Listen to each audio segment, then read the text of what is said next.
الحمدللہ رب العالمین والعاقبۃ للمتقین والصلاة والسلام علی سید الانبیاء والمرسلین اما بعد اعوذ باللہ من الشیطان الرجیم بسم اللہ الرحمن الرحیم لا تحسبن الذین یفرحون بما اتوا ویحبون ان یحمدوا بما لم یفعلوا صدق اللہ العظیم اللہم صلی علی سیدنا و مولانا محمد معدن الجود والکرم وآلہ وصحبہ وبارک وسلم اللہم صلی علی سیدنا و مولانا محمد معدن الجود والکرم وآلہ وصحبہ وبارک وسلم الصلاۃ والسلام علیک یا سیدی یا رسول اللہ وعلی آلک واصحابک یا حبیب اللہ۔ حمد و صلاۃ کے بعد قرآن مجید فرقان حمید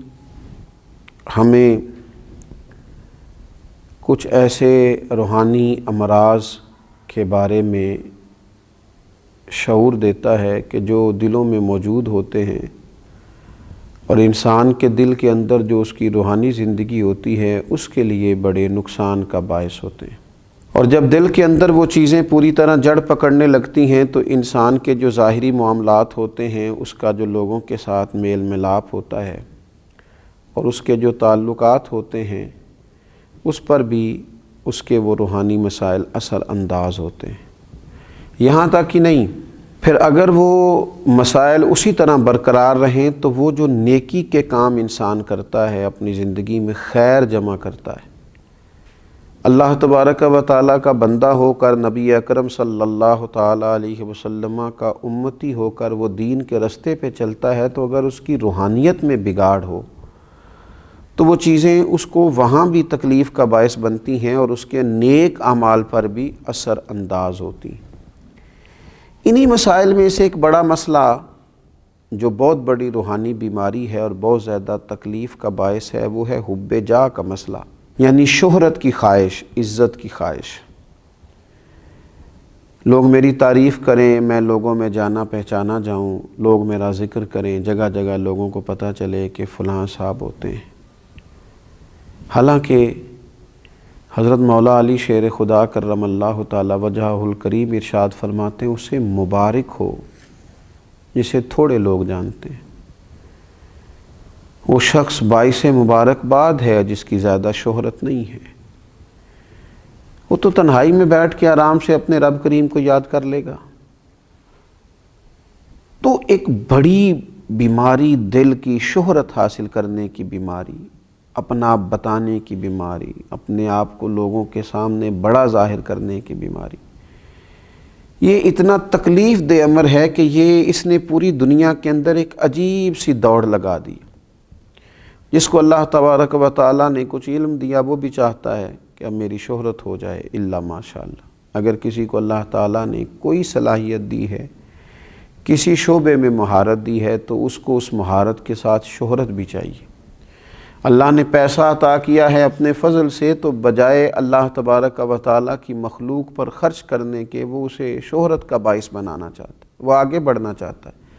اور ہمارے زمانے میں تو ہم نے یہ دیکھا ہے کہ نیکی کا کام کرنے کے شوقین لوگ، ویلفیئر کا کام کرنا ہے، اللہ کے بندوں کی خدمت کرنی ہے، لیکن اس کے ساتھ ساتھ انہیں شہرت کی بھی ضرورت ہے۔ نبی اکرم صلی اللہ تعالیٰ علیہ وسلم سے پوچھا گیا تھا کہ یا رسول اللہ صلی اللہ تعالیٰ علیہ وسلم، ایک شخص اللہ کے رستے میں جہاد کرتا ہے، اس کی دو نیتیں ہیں، اس کے دو ارادے ہیں، وہ اللہ کو بھی راضی کرنا چاہتا ہے اور یہ بھی چاہتا ہے کہ لوگوں میں اس کی شہرت ہو جائے۔ ایسا نہیں ہے کہ رضا الہی کی نیت ہی سرے سے موجود نہیں ہے، رضا الہی بھی چاہتا ہے اور ساتھ یہ بھی چاہتا ہے کہ میرا نام ہو جائے لوگوں میں۔ تو آپ کیا فرماتے ہیں؟ تو حضور علیہ السلام نے جو فیصلہ دیا وہ سمجھنے والا ہے۔ حضور فرمانے لگے، اسے اللہ کی بارگاہ سے کوئی اجر نہیں دیا جائے گا۔ رب چونکہ وحدہ لا شریک ہے، وَإِلَٰهُكُمْ إِلَٰهٌ وَاحِدٌ لَا إِلَٰهَ إِلَّا هُوَ الرَّحْمَٰنُ الرَّحِيمُ، وہ وحدہ لا شریک ہے، تمہارا معبود، تو وہ فقط اسی عمل کو پسند کرتا ہے جو خالص اللہ کی رضا کے لیے کیا جائے۔ تو یہ جو شہرت کی طلب ہے، یہ جو ہوس ہے، یہ جو ہرس ہے، کوئی بھی نیک کام کرنا تو خواہش پیدا کر لینا کہ میری تعریف ہو، کہا جائے۔ ہاں، ایک بات ہے، ایک شخص چاہتا نہیں ہے لیکن اللہ اس کی شہرت کر دیتا ہے، تو یہ مالک کا فضل ہے۔ اس کی طلب نہیں تھی، خواہش نہیں تھی۔ آپ دیکھیے انبیاء کرام علیہ السلام کو کتنی شہرت ملی دنیا میں، خلفائے راشدین کو کتنی شہرت ملی، اللہ کے نیک بندے اولیاء اللہ کو کتنی شہرت ملی۔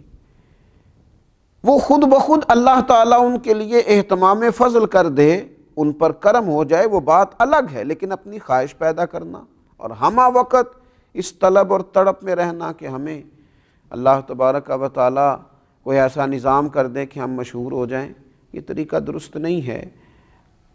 اہل یہود کہ یہ عادت قرآن مجید نے بیان کی، ان کا طریقہ بیان کیا اور فرمایا لا تحسبن الذین یفرحون بما اتوا ویحبون ان یحمدوا بما لم یفعلوا، فرمایا ہرگز نہ سمجھنا انہیں جو خوش ہوتے ہیں اپنے کیے پر اور چاہتے ہیں کہ بے کیے پر بھی ان کی تعریف کی جائے۔ ایسا کام بما لم یفعلوا جو انہوں نے کیا ہی نہیں، اس پر بھی چاہتے ہیں ان کی تعریف ہو۔ جو اہل نہیں ہے جس چیز کے، اس پر بھی وہ تعریف چاہتے ہیں۔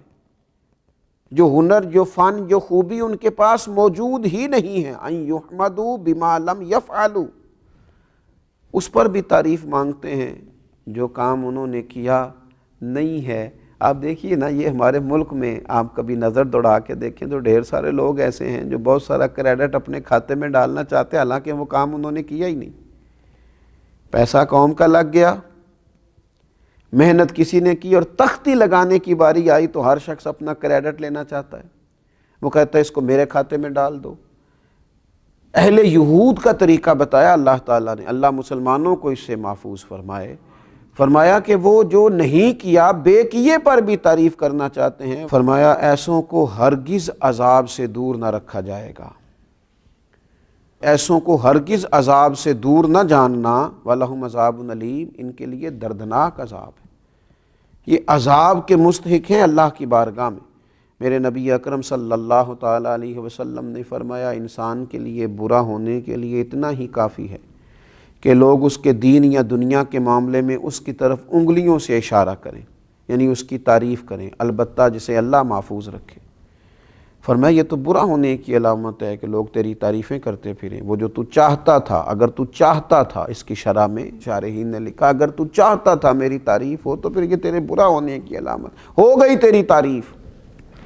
اور ایک حدیث پاک میں فرمایا کہ نبی پاک صلی اللہ تعالیٰ علیہ وسلم نے کہ کچھ لوگ اپنے اعمال لے کے قیامت کے دن اللہ کی بارگاہ میں حاضر ہوں گے تو رب فرمائے گا ان سے جا کے اجر لو جن کو دکھانے کے لیے کرتے تھے، میرے پاس تو تمہارے اس عمل کا اجر موجود ہے جو تم نے میرے لیے کیا تھا، جاؤ جا کے ان سے اجر لو۔ حضرت مولا علی شیر خدا رضی اللہ تعالیٰ عنہ فرماتے ہیں خرچ کرو لیکن شہرت نہ چاہو، اپنی شخصیت کو اس طرح بلند نہ کرو کہ تمہارا ذکر کیا جائے اور لوگ جانیں، بلکہ اپنے آپ کو چھپا کے رکھو۔ اسی کسے دے کچھ بھی نہ لگ دے، نہ کوئی ساڈا دردی، اپنے آپ کو چھپا کے رکھو، خاموشی اختیار کرو، اس طرح کہ تم محفوظ رہو گے۔ نیک لوگ تم سے خوش ہو جائیں گے اور بدکار تم سے ناخوش ہو جائیں گے۔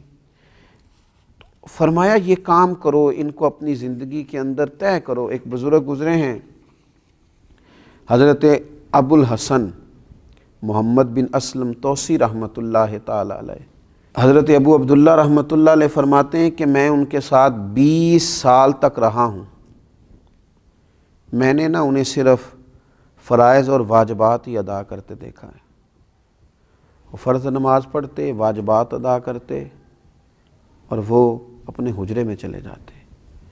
20 سال کے بعد سمجھ آئی کہ یہ وہ شخص ہے جو گھنٹوں اپنے رب کی عبادت کرتا ہے، یہ وہ شخص ہے جو گھنٹوں بیٹھ کر تلاوت قرآن کرتا ہے، حضور علیہ السلام پر درود و سلام عرض کرتا ہے، لیکن 20 سالوں میں نے انہیں جتنی بھی عبادت کرتے دیکھا، چھپ کے کرتے دیکھا۔ پوچھنے والے نے پوچھا تو فرمانے لگے جس کے لیے کرتا ہوں وہ دیکھتا ہے، جس کی رضا کے لیے کرتا ہوں وہ آشنا ہے، اور میرے عمل سے بھی آشنا ہے اور میرے دل کی کیفیت سے بھی آشنا ہے۔ یہ جو شہرت کی خواہش ہے، آپ یقین کریں جب آدمی مشہور ہو جاتا ہے تو وہ تو بہت سارے ایسے کام بھی نہیں کر پاتا جو اسے کرنے چاہیے، بہت سارے ایسے رشتے جہاں اس کا وقت دینا بڑا ضروری ہوتا ہے وہ دے نہیں پاتا۔ وہ تو چاہتا ہے کہ میں کبھی تنہائی میں بیٹھ کے رو لوں، پر وہ تو رو بھی نہیں پاتا۔ وہ چاہتا ہے کہ کبھی مجھے کوئی موقع ملے جہاں میں کوئی خیر کا کام کر لوں، کر نہیں پاتا۔ شہرت کی بلندیاں اور یہ عروج، یہ بہت سارے ایسے معاملات کرتا ہے جس سے انسان روحانی طور پر جو بہت مضبوط ہو سکتا ہے ہو نہیں پاتا۔ اٹھ بلیا چل اوتھے وسیے جتھے وس دینی سارے انے۔ اٹھ بلیا چل اوتھے وسیے جتھے وس دینی سارے انے۔